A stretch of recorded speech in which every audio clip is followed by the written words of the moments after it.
So that was your song. That was our song. That was your song. Yeah. Yes, I actually that was my first favorite of yours. The other one I really like is Not All Those Who Wander Are Lost, but I think that kind of ties back into what we were just talking about. Moving on from that though, so you guys have been around for a minute as a band and in other bands before that. What other local bands do you guys jam in your own time, like in your own car? Oh, for the last like solid month, I've been rocking New Lingo. I've been on a serious New Lingo binge. What about you guys? Definitely City of Parks for me. I can really get down to some City of Parks. Love some City Parks. Yeah, that's true. Well, both of the bands previously mentioned, then Monster Eats Manhattan's another really big one. Absolutely love their Legacy of EVP.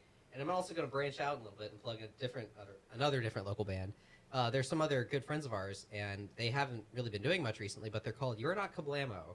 They're really awesome. See, I've never even heard of them. Yeah, they're from Belleville, and Okay. they didn't branch out much from Belleville, but they were one of the bands that made me want to start playing music, and I love that band. Yeah, they were big in the local scene, like right in our town, but I mean, they got huge within our local area. Yeah. They just never tried to branch out far. Yeah, than that. they were always more of like a house party band. Oh, Like you would go to a house party band and 200 people would show up to some kid's house party to watch them play. But they never Wow. really played Not too that many. but It's happened before. yeah. I only knew one Belleville band, and it was a while back. I wasn't even involved in the local scene at all, but I don't even know if they're Belleville. I think they were the Sonic Candy. Do you guys remember Sonic Candy at all? I think they played with Kablamo a few times. I don't know Maybe. that I ever actually saw I them don't though. They had a female. They were female fronted. She had a really powerful voice.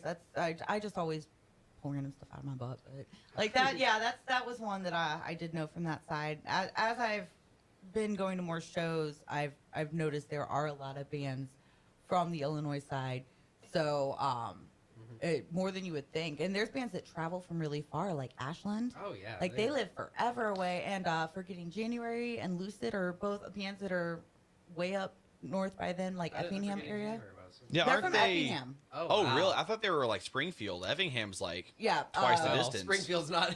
Oh, no, not any closer. Joe, the bassist, goes to college at SIUE, so he's in Edwardsville. Oh, And really? Trevor was, but he graduated now and went Oh. back home. And then Andrew, their singer's still in Effingham. And then two of those members are in Inner Outlines, and they're all in like Jacksonville and Litchfield Oh, wow. and Highland. Wow, Did I did not not know know that. that. Yeah, so every time they play, and they do play, they come out here to play a lot. Yeah, they do. They drive far, and they usually bring a lot of people. Yeah, So that's pretty impressive. I There's- did not know they were that far out. Wow. yeah, they're pretty far, but you know, that just I think speaks to our scene and Oh, what yeah. it's because I think they just had their Rock Paper podcast. They posted yesterday, and they were saying that it's well worth the drive because the energy that's in our scene and people come out and that they've seen it grow over the past year, especially. It's just really picked up, and it's really cool to see other bands out there supporting bands supporting bands because that Yeah. wasn't happening when I first Oh came yeah, back. I mean, when I used to play in a band called Fuel the Fire that used to play in St. Louis a lot, and this was maybe probably about 5 years ago at this point. But I mean, I remember going to local shows and playing, and you'd pretty much go play your set, sit at your table, not say two words to the other bands playing, and that's just how everybody was. Yeah. But it's really, really cool to see how much everything's really grown. Now, you go and play a show, most of the bands on the bill, and Yeah. when you see, you play with a band you haven't played it before, it's like, oh, cool, I can go make some new friends now. And see, that's how I was more involved in like 2004 to 2007. That's how it was then, and that's like when I decided not to be involved anymore. The reason was because that was what was happening. That it was stopped. The community was going away, and it was becoming so competitive, and it was just cutthroat. I didn't want to be involved in that. No. So it's really cool that that's back because you would always know if you were going to see this band. Then if these other two bands weren't playing with them, they were going to be there. You knew who you were going to see at what shows, and you always met new people too. But it was a family, and I'm stoked about that. So it's going to be exciting. I'm excited for April 2nd. What is whether it's My Legacy, My Ghost, or other bands that you've been involved in before? What is the most hilarious moment you've had? Okay, I just mentioned that band called You're Not Kablamo. Mm-hmm. Fox can vouch because he was also at this show. Most punk show I have ever been to. This show was crazy. It was so crazy. Like, it was in your ex-singer's old house, right? It was in his basement. Yeah, it was in his basement, and they were like, the band was Look playing. at your button on your mic. See what color it is, John. That was great.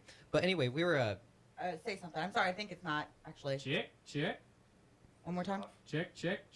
Yeah, it's on now. Anyway, go ahead. Cool. all right. Anyway, so we were playing in well, we weren't playing. There's a band was playing in the basement. And we went down and saw them. It was like 50 people packed into a basement that was not much bigger than this room, and it was really hot. I mean, had there been like a fire, had there been a fire, we'd have all died. It was really crowded. It got really hot, like I said, and people started like taking off their shirts. There was condensation on the air vents. It was insane. They were like shorting cables, so people were getting shocked. People were throwing up. It was absolutely crazy, but it was just so punk and so fun to watch. The most punk rock. That was so much punk, and that was, it was kind of funny, but it was fun. I think one of the funniest like show memories that I have is back in the day when I was first playing in A Life of Desperation. I was in that band for about 3 years and had a really good time. And eventually we decided that we just wanted to call it quits because we had kind of done our time and everything. So we were going to play one final show. And one thing I'd become known for is for taking my shirt off during shows because I was a drummer in the band and I would always get really hot at the shows. So like third or fourth song in, shirt would come flying off. And so I was playing the last show and a bunch of my friends out in the audience were looking up at me and I had played 3 songs and all of a sudden they all start yelling, "Take off your shirt! Take off your shirt!" And I'm like, okay. So I just throw it off and just chuck it in the audience. My friends all start going nuts and everything. I'm like, this is what you wanted. Right. Because I actually have the Life of Desperation logo like tattooed on my chest. Oh, okay. So that was another reason for taking my shirt off, that I could actually show the logo and everything. So Interesting. What about you? It's boring because we've already talked about it, but I can't not say the show where Fox almost broke his hand, because looking down from the stage, I was the only one in the band that really knew him at this point. But I just remember looking down and seeing him, and someone, not exaggerating, quite literally, at least twice his size, hits him and he goes flying a couple feet. And then the other guy who he runs into kind of, when somebody falls in a mosh pit, you pick them up. That's what you do. Mm-hmm. People don't get in mosh pits for the sole purpose of being trampled. So the guy goes to pick him up and lifts him up maybe 3 feet in the air, like straight up, like he's about to throw him like Superman or something. And the other guy goes flying through, hits him when he's in the middle of the air. And he goes flying another solid, again, I'm not exaggerating, he probably hit the ground and slid a solid 5-10 feet. And I see this as I don't know if you guys ever played Sonic 2. You know the pinball level? Yeah. You're Sonic. That's in that. exactly what happened because we have it on video. Yes, Oh, okay. we do, actually. Nate, in fact, does have video proof. One of his friends took a video of it. But our friends. Yeah, because what had happened, someone grabbed me by my hand and pulled me up off the ground right into the air.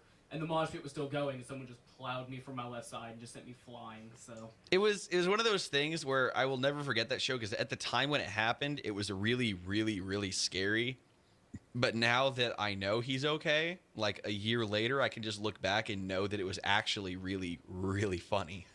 we all look back and just laugh about it now. No, yeah, and actually I was going to tell one too, just because it was the most recent one, and it's a similar story. I've told it on the show before, was Lacey from Apollo's Daughter was playing up with Skyburnt White and New Lingo, and they just built light boxes, and she went to jump on to hit the switch for the light box and tripped and fell. And Ooh. it was packed, and it was is she okay? But it's hilarious now, and it's a good story to tell. So, but that was a really cool show, and I drove 40 minutes to get there out into St. Clair and the Boonies. Oh, that was the Skyburnt White release, yeah, right? the CD Okay. release. Yeah, so and that it was really cool. Skyburnt White, played, and Apollo's Daughter played, and New Lingo played. So while we're talking about New Lingo, they're also going to be playing on the show on the 2nd, and then I know they're going to be in here for my show. This show. The beginning of May 13th, maybe, I think Friday the 13th is the day they're coming in. Oh, that'll be cool. That's yeah, pretty perfect. I yeah, feel like so that'll come up quite a bit. they're going to be in. I'm not entirely sure what to expect because I've not really spent time with any of them at all. But Joe, and he seems like a very nice, quiet guy. I can't imagine the rest of them are, but we'll see what happens. But yeah, New Lingo, I love these guys, and I talked to Joe when I was talking to you about the format of the show. I was like, I don't I love Violent Shakes, but I do not want to play that again because I play it so much. And I asked Joe if there was another track he would prefer because they have several, and he said Dark Enough was the one that he wanted me to play for the instead of Violent Shakes. So yeah, this is Dark Enough by New Lingo. Their stuff's available on iTunes. I'm not sure if it's on Bandcamp, but I know you can find their stuff on iTunes. And we'll be back right after this.